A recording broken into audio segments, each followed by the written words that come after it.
Assalamualaikum warahmatullahi wabarakatuh. Alhamdulillahirabbil alamin. Asyhadu an la ilaha illallah wa asyhadu anna Muhammadan abduhu wa rasuluh sallallahu alaihi wasallam wa ala alihi wa ashabihi amma ba'da. Bapak Ibu yang dirahmati Allah, kembali di sini Abah akan memberikan beberapa penjelasan yang terkait dengan pelaksanaan haji dan umroh. Tempo hari ada subscriber Abah, insya Allah beliau ini ibu-ibu, minta penjelasan mengenai wajib haji dan wajib umroh. Untuk itu, di sini Abah akan menjelaskan ya mengenai apa itu wajib haji, apa itu wajib umroh. Bagi yang akan melaksanakan ibadah haji, perlu dipahami Bapak Ibu, ya alangkah baiknya Bapak Ibu bisa memahami apa itu wajib haji, kemudian apa itu yang namanya rukun haji. Begitu juga yang akan melaksanakan ibadah umroh, harus paham ya apa yang dimaksud dengan rukun umroh, apa yang dimaksud dengan rukun haji. Yang pertama Abah akan menjelaskan yaitu wajib haji. Jadi wajib haji ini adalah amalan-amalan pada saat melaksanakan ibadah haji yang wajib dikerjakan.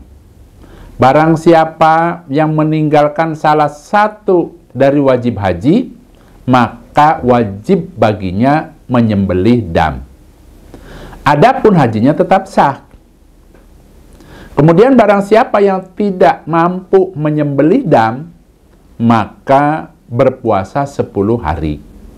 Nah, itu tuntunannya yang dimaksud dengan wajib haji. Adapun penjelasan ini ya, berdasarkan dalil. Ada tuntunannya dalam hadis Malik. Qala Ibnu Abbas, man nasiya min nusukihi syai'a aw tarakahu falyuhrik dama.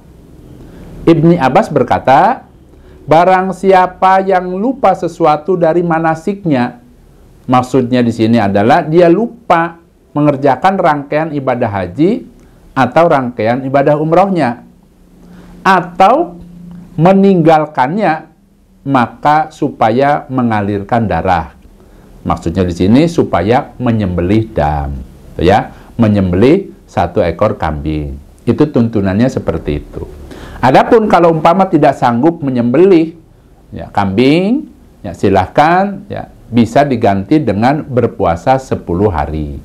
Nah, itu seperti itu, ya. Nah, kemudian mengenai wajib haji ini Bapak Ibu ada 7. Yang pertama, niat ihram haji di mikot. Itu yang pertama. Jadi pada saat seseorang itu akan melaksanakan ibadah haji, maka wajib baginya niat ihram hajinya itu di mikot. Contoh misalnya, pada saat orang-orang di Mekah, penduduk Mekah akan melaksanakan ibadah haji, kalau orang Mekah ini karena tinggalnya kan di situ, maka dia bermikot dari rumahnya masing-masing. Ya, hajinya namanya haji ifrad. Adapun kalau orang Indonesia umumnya melaksanakan ibadah haji tamatu. Jadi ibadah haji tamatu itu didahului dengan melaksanakan ibadah umroh. Ya, melaksanakan ibadah umroh terlebih dahulu, kemudian nanti pada saat akan haji, ya kan umrohnya sudah selesai. Nah, kemudian niat ihram hajinya bisa dari tempat tinggalnya, maksudnya dari hotelnya, gitu ya. Karena pada saat akan masuk ke Mekah, akan melaksanakan ibadah umrohnya, dia bermikot di mikot. Kalau dari arah Madinah, mikotnya di Bir Ali, ya di daerah Dzul Hulaifah. Kalau langsung ke Mekah, maka niat ihram untuk umrohnya di atas pesawat pada saat pesawatnya berada di atas Yalamlam, itu ya. Nah, berarti tadi yang pertama ingat niat ihramnya ya wajib di mikot. Yang kedua, tidak meninggalkan Arafah sampai matahari terbenam, yaitu bagi orang yang wukufnya itu datang di siang hari. Nah, kalau orang tersebut datang umpamanya jam 11 siang ke Arafah, kemudian dia melaksanakan wukuf pada saat matahari tergelincir masuk waktu duhur, maka pada saat itu dia boleh meninggalkan Arafah pada saat matahari sudah tenggelam. Tapi kalau belum matahari tenggelam, maka dia tidak boleh meninggalkan Arafah. Makanya tadi yang nomor 2, tidak meninggalkan Arafah pada saat wukuf nih, sampai matahari terbenam apabila datangnya siang hari pada saat wukuf. Datang ke Arafahnya maksudnya siang hari. Selanjutnya yang ketiga, ya, wajib haji adalah mabit di Musdalifah. Ya. Nah, pada saat di Musdalifah, tuntunannya silahkan istirahat, silahkan tertidur di situ.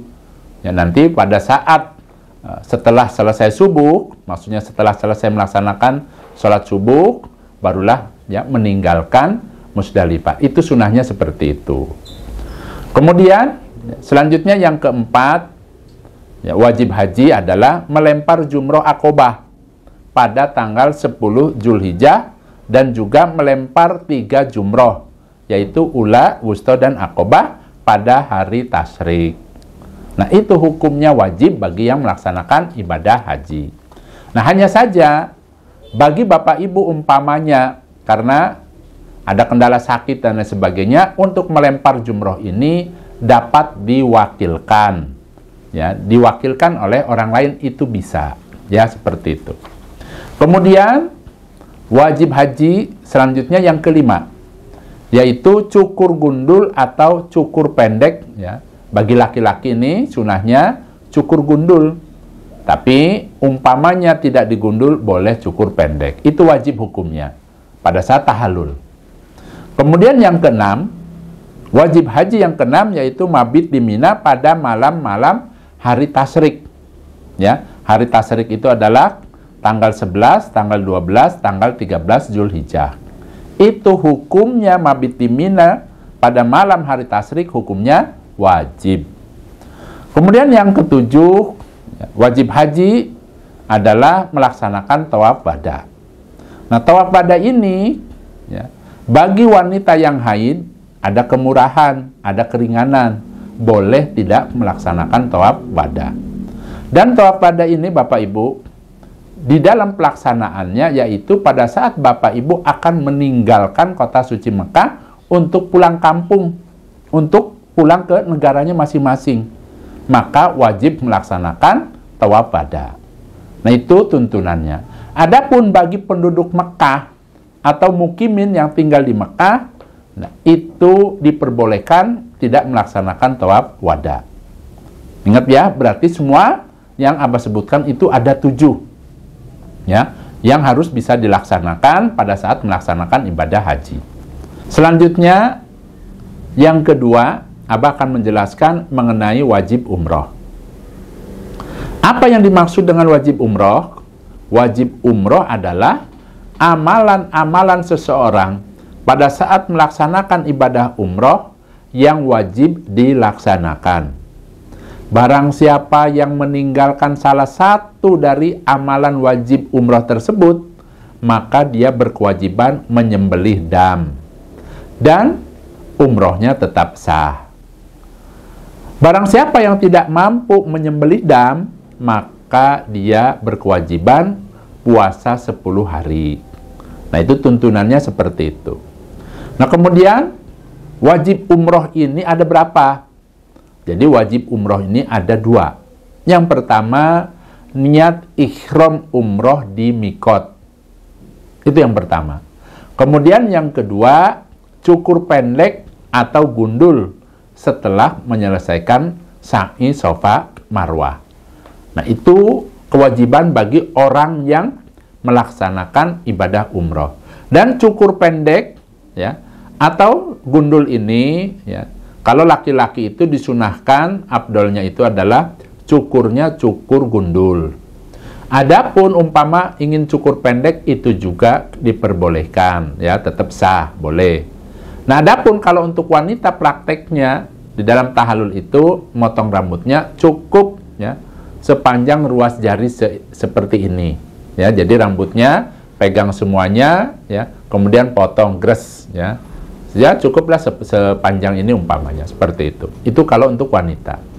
Nah, 2 hal ini tadi ya, itu termasuk wajib umroh.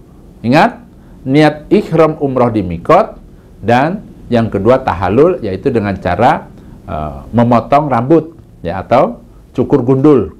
Nah, ini merupakan wajib umroh. Wajib dilaksanakan pada saat melaksanakan ibadah umroh. Nah, ini penjelasan mengenai wajib haji dan wajib umroh. Mudah-mudahan apa yang Abah jelaskan ini bermanfaat bagi yang akan melaksanakan umroh maupun yang akan melaksanakan ibadah haji. Adapun di sini Abah memberikan kesempatan bagi yang akan melaksanakan ibadah haji tahun depan. Sekarang ini Abah sudah membuka kelas bimbingan haji secara online Zoom. Jadi kalau yang namanya kelas bimbingan haji itu adalah nanti digabung dengan orang lain. Ya, bisa 10 orang, 20 orang umpamanya, kemudian nanti ditentukan tanggalnya sama Abah. Nah, itu jadi siap-siap untuk belajar secara online Zoom sebanyak 5 kali. Nah, itu disatukan. Adapun umpama Bapak Ibu ingin belajar hajinya secara pribadi, ya, secara privat umpamanya, itu juga dipersilahkan. Ya, kemarin itu, ya, kemarin pada saat sebelum hajian tahun ini banyak yang belajar ke Abah secara privat, ya. Adapun bagi jamaah-jamaah yang belajar ke Abah, baik itu belajar haji maupun belajar umroh, ya, secara langsung ke Abah, nah itu semuanya, ya, caranya dengan online Zoom. Kalau umroh sebanyak 3 kali, kalau belajar haji itu 5 kali online Zoom, dan durasinya itu ya, umumnya ya sekitar 2 jam. Dan ada sesi pertanyaan ya, sampai nanti Bapak Ibu paham. Kemudian akan diberikan beberapa buku panduan untuk dihafalkan doa-doanya, untuk dipelajari. Dan bagi orang yang umroh maupun haji, nanti di dalam pelaksanaannya, asalkan dia pamit ke Abah pada saat dia akan berangkatnya, sehingga Abah tahu ya, dia betul-betul berangkat. Nah, di sini Abah akan memonitor, standby untuk siap-siap, ya. Umpamanya jamaah-jamaah tadi akan bertanya ke Abah. Jadi terus dibimbing selama ibadah di Tanah Suci. Ya, tempo hari juga ada beberapa jamaah Abah pamit ke Abah, ada dari Kalimantan, ada yang dari Bogor. Ya, tetap komunikasi, bertanya ke Abah di sana pada saat ingin melempar jumroh, waktunya kapan dan sebagainya, tetap dapat bimbingan. Jadi bimbingan ini tidak terputus sampai di situ saja. Justru Abah itu membimbing sampai selesai pelaksanaan. Abah siap membimbing, memberikan arahan-arahan supaya betul-betul sesuai dengan tuntunan Allah dan Rasulnya, betul-betul maksimal ibadahnya. Terkadang yang namanya orang itu hari ini Abah kasih tahu cara-caranya dan sebagainya, pada saat prakteknya lupa. Nah, silahkan hubungi Abah, ketik di WA, Abah saya begini-begini, bagaimana ya solusinya apa umpamanya, tuh ya. Nah, itu mudah-mudahan Allah memberikan kemanfaatan dan kebarokahan.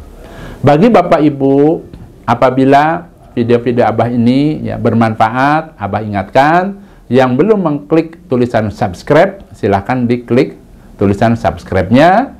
Harapannya dengan cara begitu, mudah-mudahan Abahnya tetap bisa mengajar di YouTube, bisa eksis mengajar di YouTube. Harapannya seperti itu. Dan bagi yang sudah ya, mengklik tulisan subscribe, Abah mensyukuri, ya, mengucapkan Alhamdulillah, jazakumullahu khairan. Baik Bapak Ibu, itu saja. Abah pamit. Wassalamualaikum warahmatullahi wabarakatuh.